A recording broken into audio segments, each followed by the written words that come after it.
12 months ago, Canada had 0 World Cup wins. 0. In 6 months, they could send Germany home. That is not a prediction. That is not hope.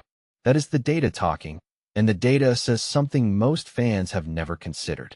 Here is the reality. Germany is the name on every bracket. The 4-time world champion.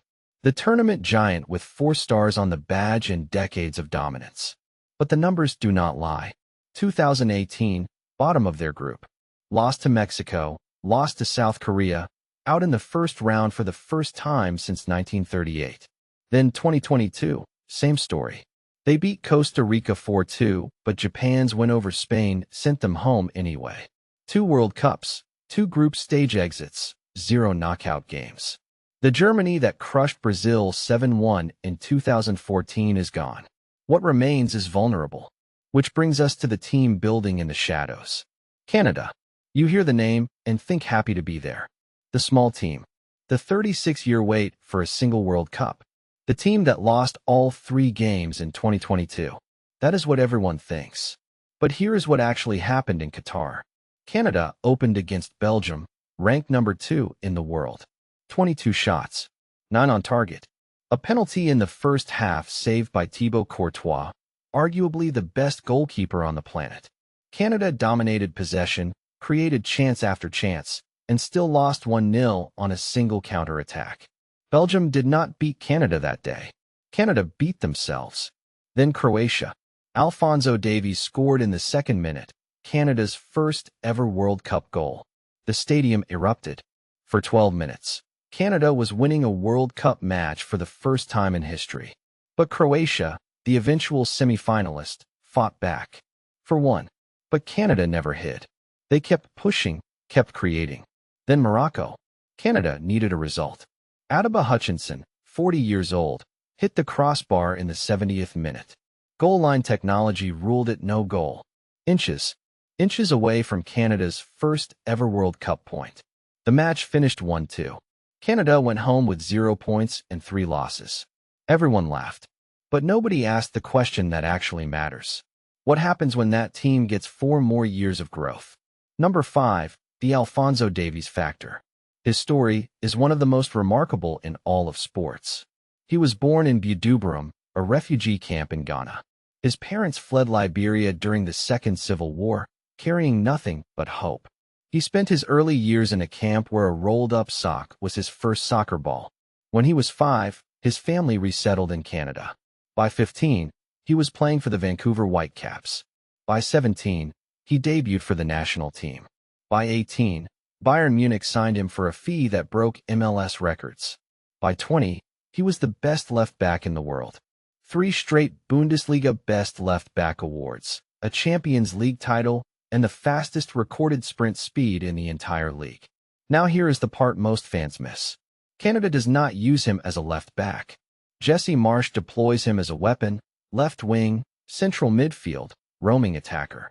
He forces the entire opposition defense to shift every single touch. And he is the captain, a refugee camp kid wearing the armband for his country. When he speaks, the whole team listens.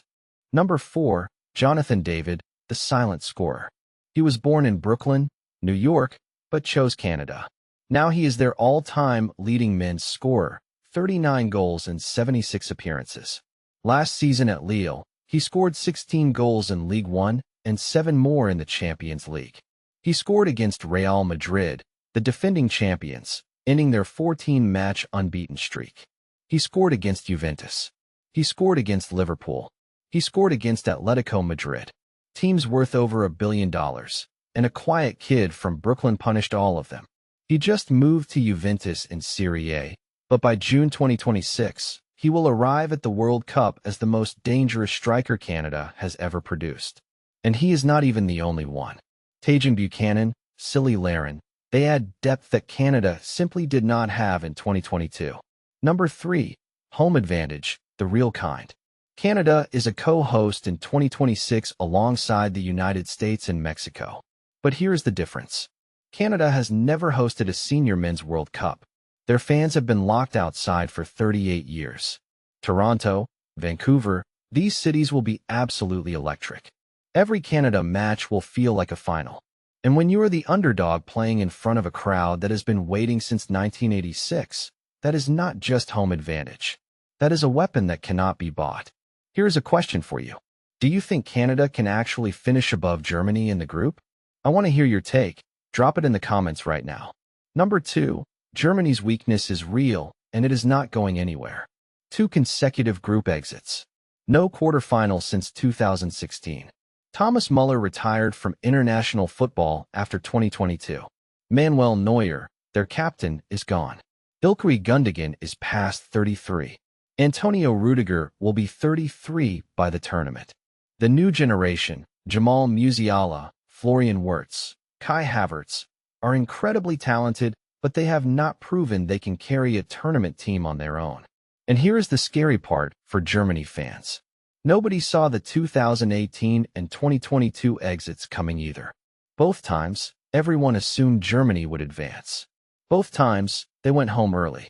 If they stumble even once in 2026, the exact same script plays again. Number 1. The tactical evolution nobody saw coming. When John Herdman took over Canada in 2018, the team was ranked outside the top 90 in the world, below Equatorial Guinea, below the Faroe Islands. By 2022, Canada finished first in CONCACAF qualifying, ahead of Mexico and the United States. That is not a fluke. That is a system. Herdman built a youth pipeline, a structure, an identity. Davies emerged, David emerged, Tajon Buchanan, Stephen Eustaquio, Alistair Johnston. A generation of Canadian players suddenly playing at top clubs across Europe. Then Jesse Marsch arrived, the American coach who managed Leeds in the Premier League. He tightened the defense, sharpened the transition, and kept the attacking identity intact. The result is a team that no longer hopes to compete. They believe they belong. And when a team with genuine talent truly believes, combined with home soil and the weakest Germany in a generation, the math changes completely. One name you need to remember before 2026. Ismail Koné. Midfielder, 23 years old, plays in England. By the time the World Cup starts, he might be Canada's most complete all-around player. Write that name down. You will hear it a lot. Here is a fact that barely anyone knows. Canada's under-20 team just qualified for their first Youth World Cup in over a decade. The pipeline that was empty in 2016 is now producing real players, real depth.